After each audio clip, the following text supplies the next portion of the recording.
Hello, everyone, and welcome back to our trades. It is July 6th, 2025.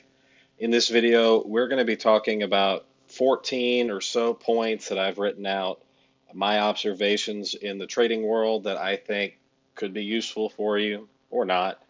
Guys, my name is Reese. I'm a licensed attorney here in the state of Texas. I am not a professional day trader. I do not hold myself out to be a professional day trader.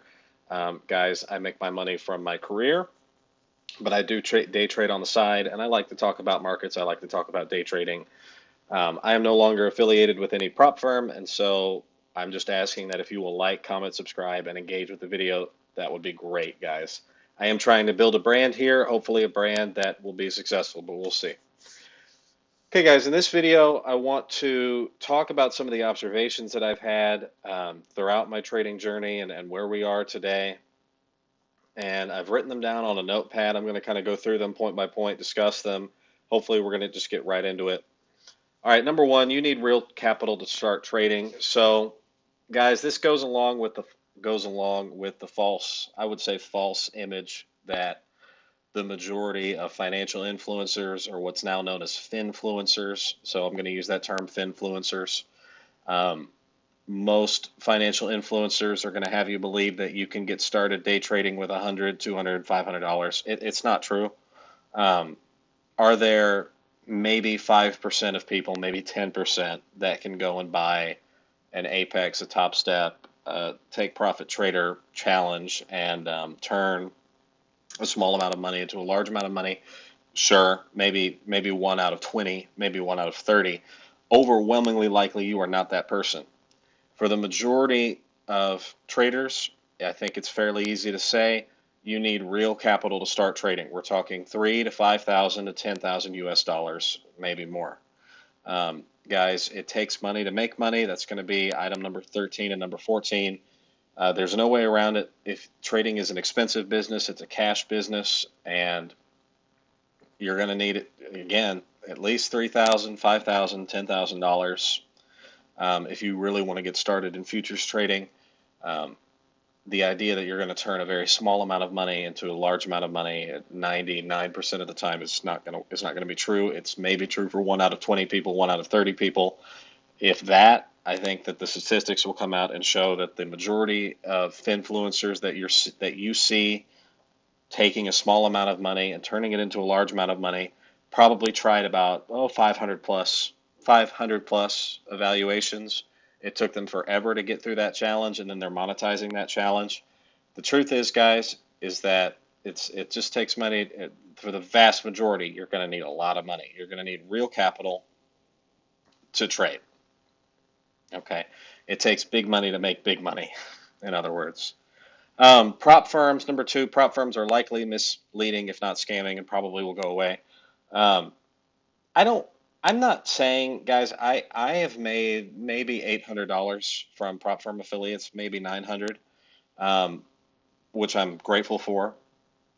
So I don't want to outright say that prop firms are scams. I mean, people lose money in the markets every day, regardless of whether there's prop firms, but it's just misleading. It's misleading. Um, the truth is that uh, prop firms are taking advantage of your likelihood to lose and your likelihood to gamble, and that's coming from someone who really likes to gamble. And I openly admit that I really like to gamble. The prop firm model is I think, very clearly associated with the slot machine model, and what's called intermittent rewards. It's clearly designed to keep you in a loop of buying evaluations, buying evaluations, buying evaluations. The truth is, guys, I think that prop firms are probably going to go away from regulation. They are going to get regulated. At some point, they're probably going to go away. We already see a growing number of lawsuits between prop firms. I think you're going to see regulatory action against prop firms at some point. I think it's going to go the way of online poker in the United States. You're going to have an outcry. People that have lost 30, 40, $50,000. You're going to have people. You're going to have a lot of lawsuits There already are a lot of lawsuits by the prop firms and against the prop firms. It's going to turn out that a lot of these prop firms are outright scams. I think the big ones are not outright scams. I don't think the Top Step, Apex, Take Profit Trader are outright scams. I think they will pay you, but I think the whole business model is clearly designed to take advantage of folks with gambling problems or a predisposition to gambling. Um, with that being said, I also believe that you should be able to do what you want with your money. So I'm not saying that I'm calling for regulation of prop firms. I am merely, as an attorney and as someone who kind of knows regulatory feelings, you're likely to see prop firms going away. So I think that if you want to trade futures, you got to find a way to trade your own brokerage account. You got to do it the old-fashioned way. I do not think that prop firms are going to be around for much longer, 3 to 5 years maximum, before they get regulated out of existence, or just the lawsuits and the ongoing litigation is going to become too much. Um, so um, most finfluencers are misguiding you, if not intentionally, then negligently. Again, I don't want to use the language that everybody on X is trying to scam you because I don't think that that's true. What I think is that you are seeing an image of people that take large payouts from a prop firm, but you're not realizing the kind of money that went into hundreds and hundreds and hundreds and hundreds of evaluations to get to that payout. Okay? You're not seeing, you might see a $50,000 payout. You're not seeing the $60,000 that went in to evaluations. Um, I don't care so much about people hustling. I myself am a hustler, I'd like to think. I'm trying to build a brand. I'm trying to sell you on my content. But if you're out there and you're wondering, hey, how do I really start trading? How do I actually get into this? Guys, finfluencers that are showing you prop firm stuff, it's all smoke and mirrors. It's not real. They're paying hundreds and hundreds and hundreds of evaluations before they get into that multi-million-dollar payout. And even if you were to say that those payouts are real, that's maybe 1 out of 100 people, 1 out of 50 people. It's not you. It's not going to be you. So you may as well just kind of give up on that dream.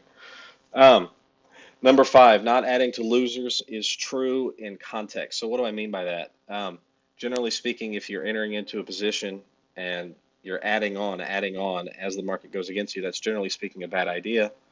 However, um, what should be mentioned is that there are strategies that involve laddering in, and plenty of professionals use strategies that involve laddering in.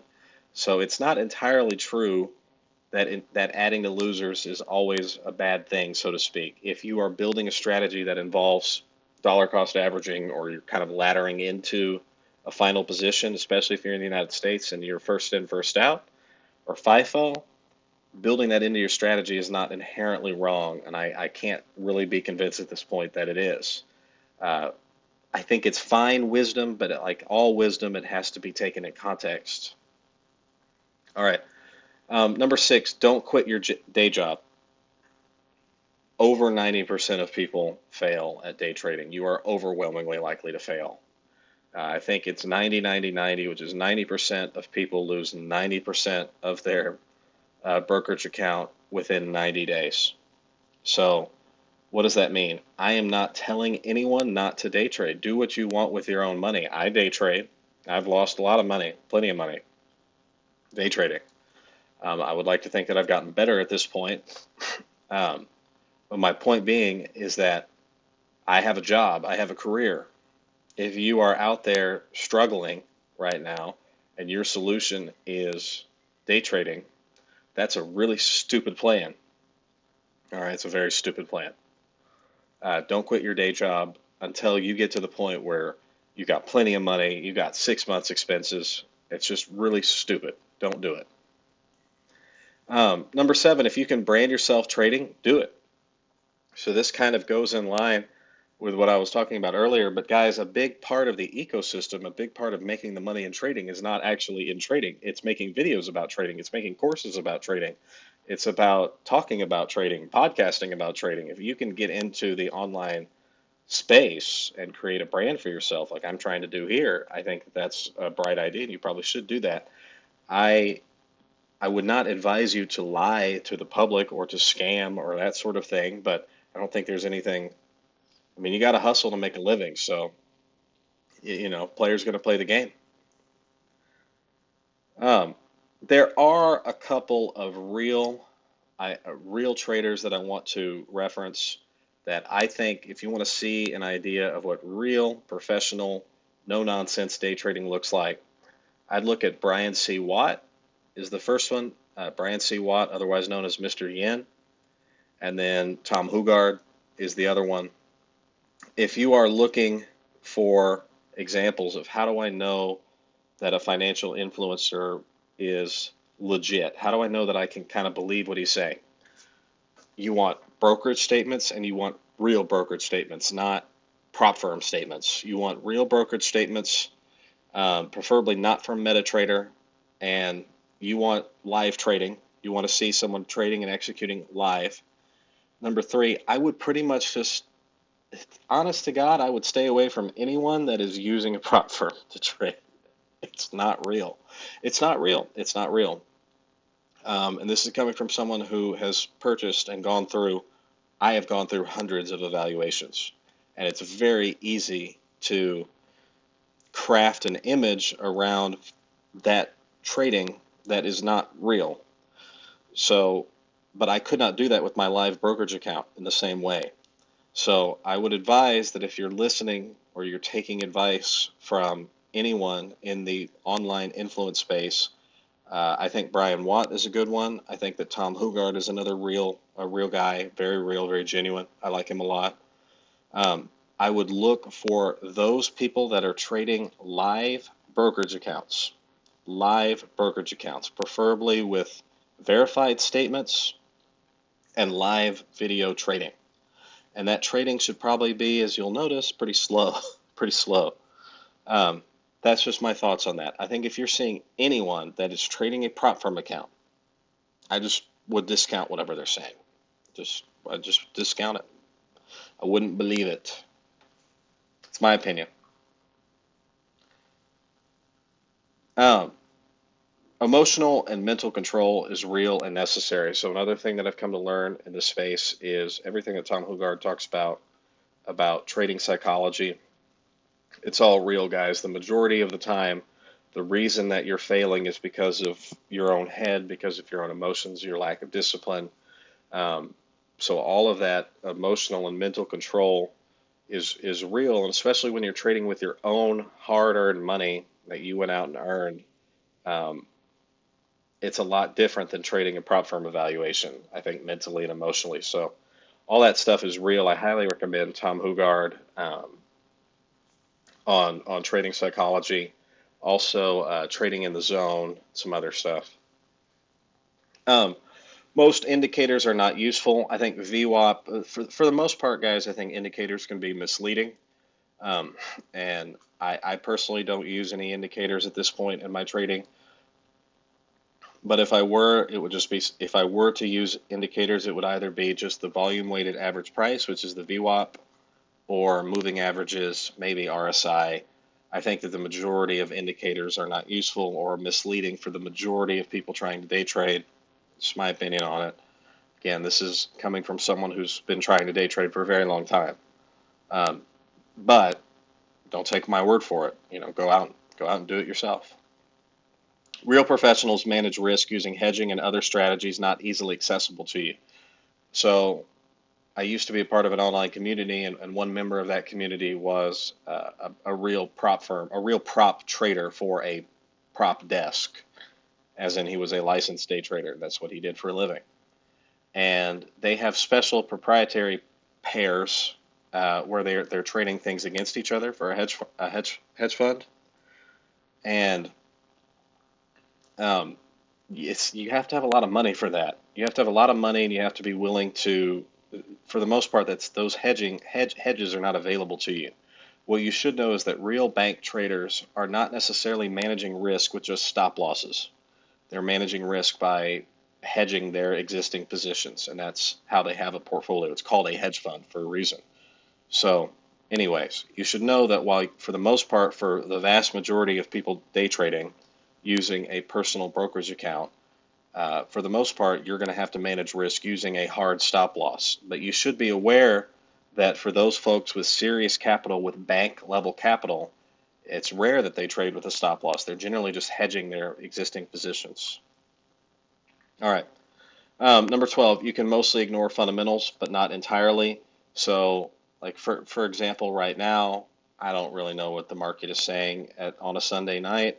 It's pretty slow. There's some Tesla news, some Elon Musk news. You can pretty much ignore fundamentals right now. But in key moments like CPI releases, when the Fed is speaking, there's a geopolitical event, you got to be aware of the fundamentals when you're trading stock index futures. So basically what I'm saying is don't entirely ignore fundamentals. All right. I'm not saying that you have to be on the news wires on all the time, but if you're entirely ignorant of fundamentals, I think you're not going to do very well. Number 13, it takes money to make money. This goes back to my point number 1, which is I just think that for the vast majority of people, if you're trying over and over and over again to pay $50, $15, hundreds of times for hundreds of evaluations, I think that works for some people, and that's fine.